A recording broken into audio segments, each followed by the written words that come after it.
A guerra colonial em Moçambique tem como causa remota a luta pela conquista da África levada a cabo no após-guerra pelas potências mundiais, Estados Unidos da América e União Soviética, e como causa próxima o desejo de independência dos povos colonizados.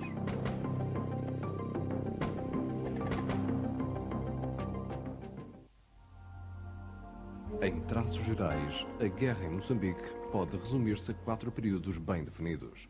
Primeiro, a introdução da subversão e estabelecimento da luta armada com auxílio americano ou período de Mondlane, com a criação da Frelimo, que vai de 1962 a 65, com o início da luta armada em 64. Segundo, o período da substituição da ajuda americana pela ajuda comunista, que vai de 1965 a 69 e termina com a morte de Mondlane. Terceiro, a implantação da ajuda do Bloco Soviético, que vai de 69 a 71. Quarto, a construção de Cabora Bassa, que se inicia em 71 e vai até à independência. Eduardo Mondlane é um moçambicano, imigrado nos Estados Unidos, professor da Syracuse University e funcionário das Nações Unidas, casado com uma americana que recebe da CIA e de Kennedy apoio para criar, em 25 de junho de 1962, o movimento de luta contra a presença de Portugal em Moçambique, denominado Frelimo, Frente de Libertação de Moçambique, iniciando-se assim a primeira fase da guerra subversiva neste território. Mondlane tem ligações com a oposição ao regime do Estado Novo, mantendo contacto com Humberto Delgado e Henrique Galvão através da American Committee of Africa, um organismo dependente da CIA.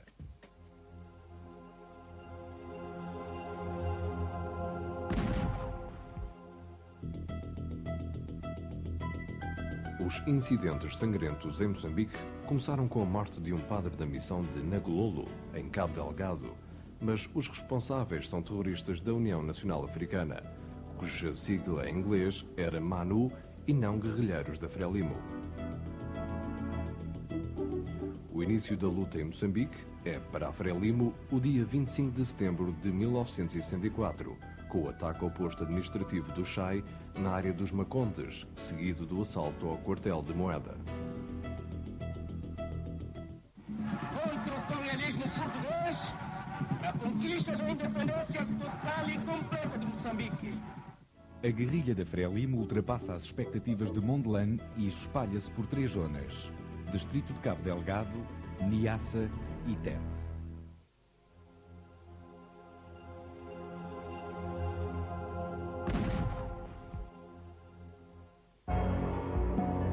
Em Portugal, o governo reage ao início da subversão armada em Moçambique, enviando novos contingentes para a frente que surge no Planalto dos Macondes.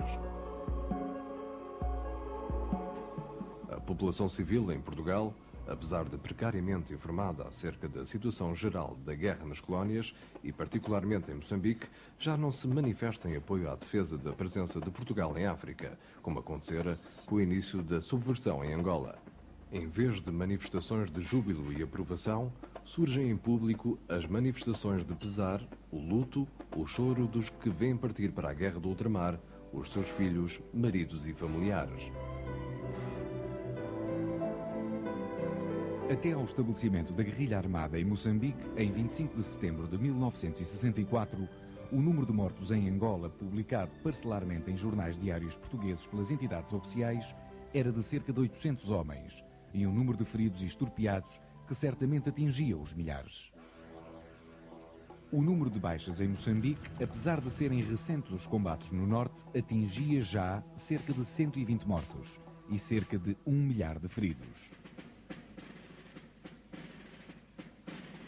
As famílias dos militares mobilizados, apesar de não terem um conhecimento pormenorizado do número, nem das circunstâncias dessas baixas, sem poderem, portanto, distinguir o número de mortos e feridos em combate do número de mortos e feridos causados por acidentes, sabiam, no entanto, através de informações pouco fidedignas, mas muito perturbadoras, que os seus familiares tinham, até nessa altura, muitas possibilidades de morrerem ou ficarem estropiados durante a sua permanência em África.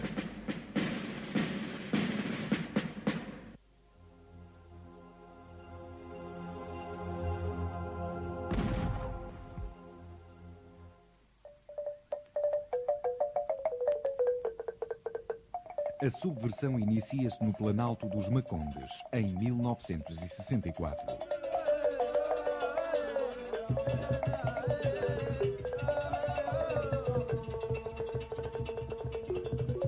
Depressa se espalha por todo o distrito de Cabo Delgado, tomando a forma de guerrilha com grande implantação no território e minando os itinerários.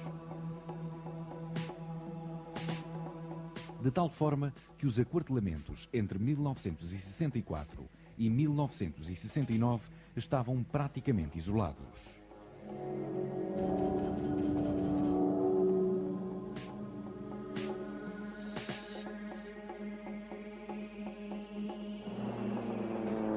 Como era o caso dos aquartelamentos e aeródromo base em Moeda.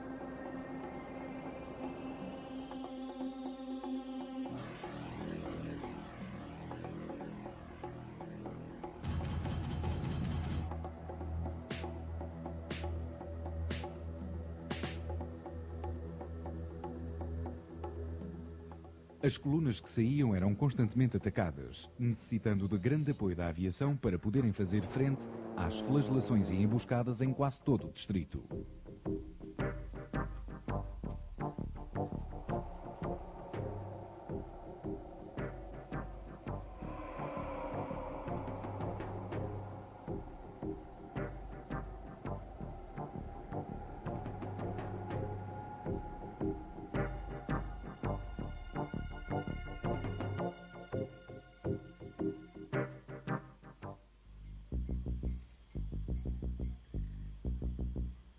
Cabo Delgado era uma zona de grande atividade operacional, onde o número de baixas nas tropas portuguesas era muito significativo.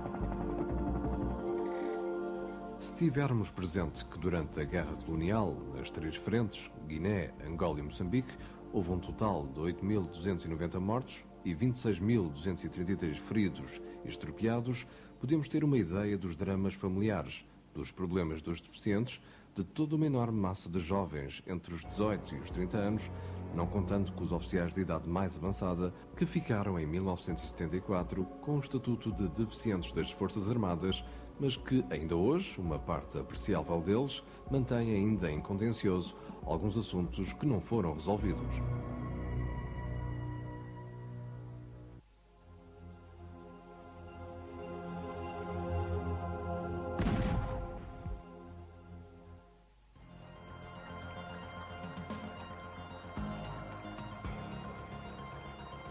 A partir dos ataques no Coboé, junto ao Largo de Assa e a Olivença, próximo da fronteira com a Tanzânia, em 1964, a subversão armada espalha-se por toda a zona do Niassa, na região dos Nienges, o que obriga a aumentar os efetivos das Forças Armadas, que se mantêm em contínuas operações.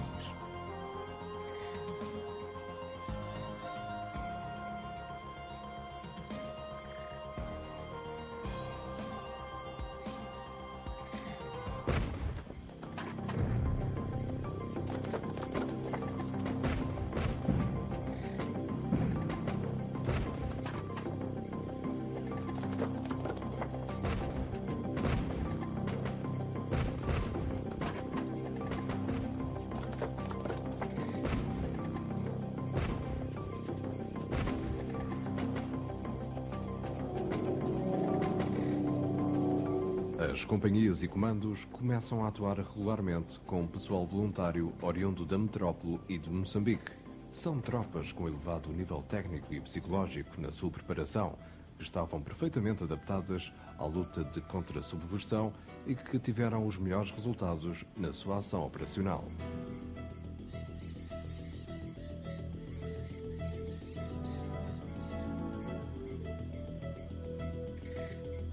As companhias de comandos, que no ano de 1967 chegaram a Moçambique, ficaram aquarteladas no Lumbo e em Vila Cabral.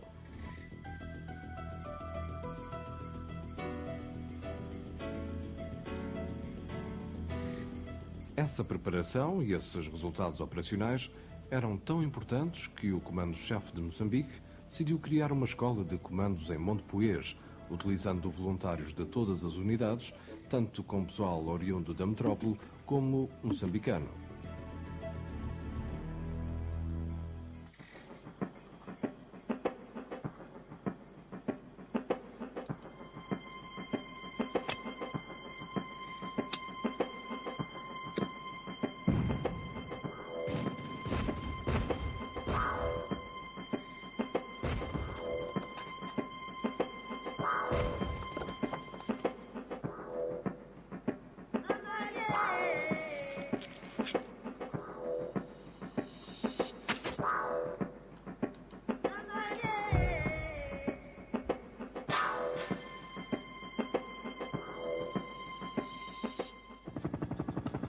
Junto ao lago Niassa, em Metangula, a Marinha tem uma base naval, com lanchas de desembarque e unidades de fuzileiros.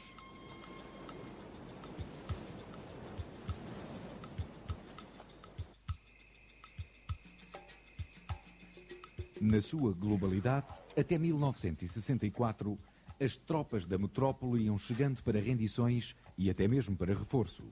Mas no seu conjunto, a partir de maio de 1964, o dispositivo começou a sofrer algumas alterações, havendo nesse ano um aumento de unidades destacadas.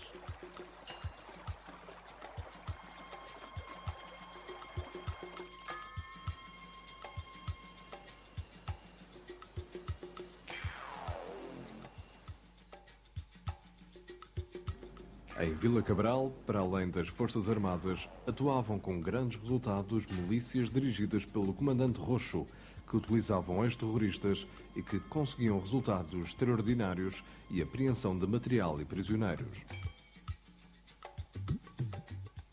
Apesar do esforço das Forças Armadas, a subversão em 1965 alastra para sul e sueste, e em 1966 a guerrilha tinha atingido já a região de Marrupa, o que corresponde ao início da terceira fase da guerra subversiva em Moçambique.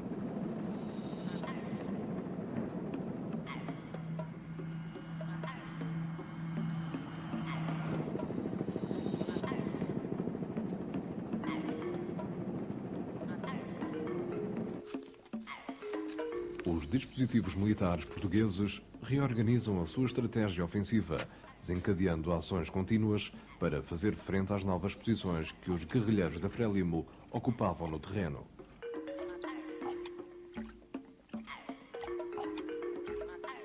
As progressões das matas e nas respectivas zonas limítrofes continuam a ser efetuadas a pé, quando não há outro processo de atingir os objetivos aí acoitados.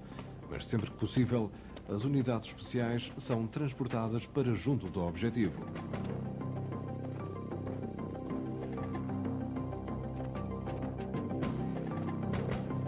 Muitas das operações, com a ocupação e conquista de aquartelamentos da Frelimo, permitiam recolher informações sobre as ações que se pretendiam desenvolver.